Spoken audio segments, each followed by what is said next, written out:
Welcome to SafeSoft Solutions MarketDialer demonstration on how to add a new user and add that new user to a campaign.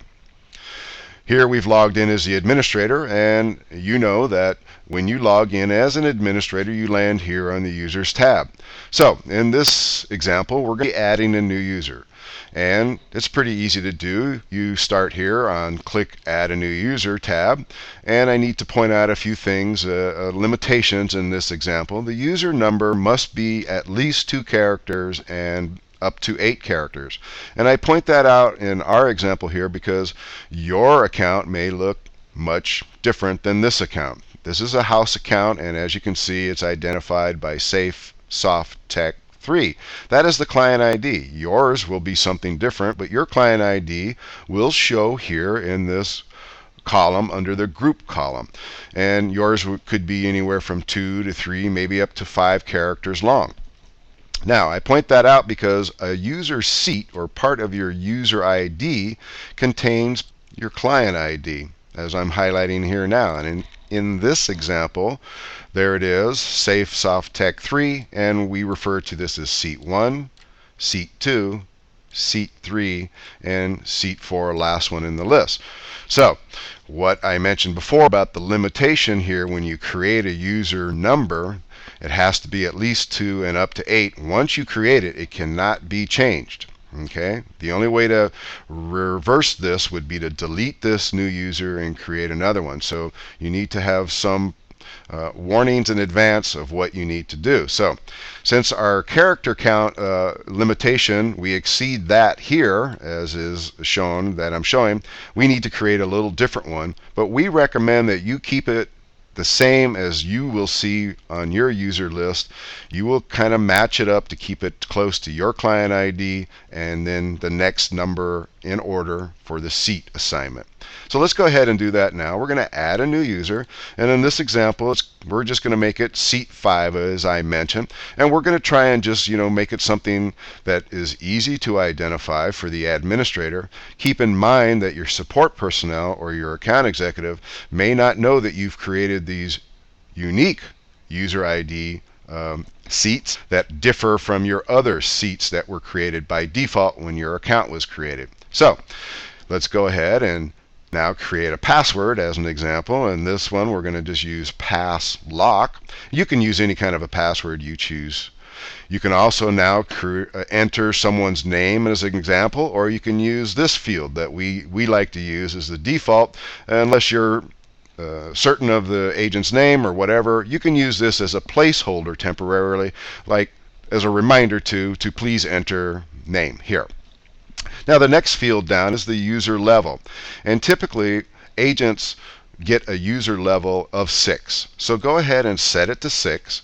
If you've been with me in previous demonstrations, you know that user level or 7 gives an agent some admin privileges, and a user level of 8 gives that agent full admin privileges. So be careful when you're choosing something higher than a 6. And there is a reason for the user levels. Stay tuned in other videos for an explanation on that if you need to be aware of that. So pretty much we leave the phone login and phone password fields blank. We click submit, and now your new seat, S3 Agent 5 seat in this case, here's your confirmation the user was added.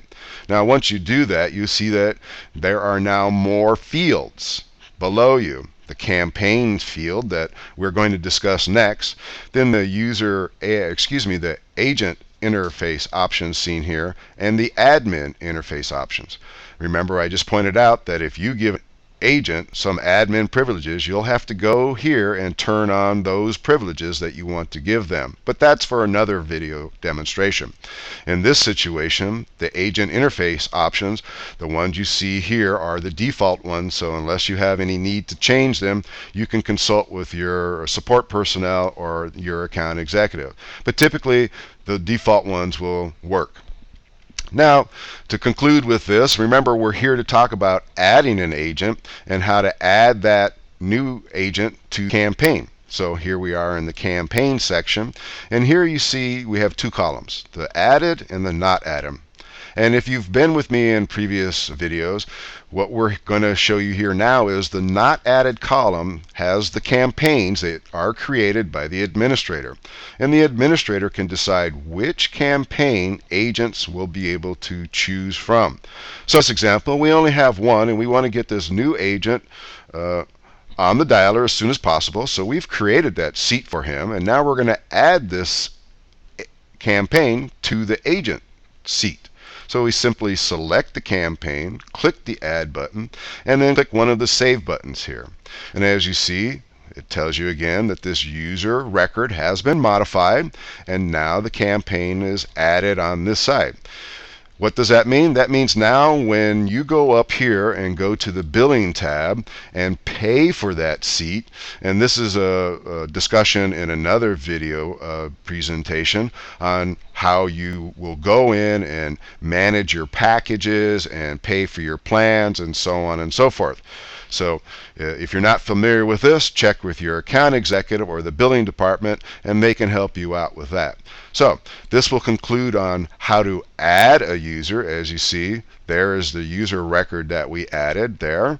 You can go in and modify their settings and check their statistics, their statuses, and their time, just like all the other agent seats that are before you. So there you have it. We've added a user. We added that user to a campaign, and as you see, there it is. It's pretty simple. And thank you for attending this demonstration on how to add a user and add that user to a campaign.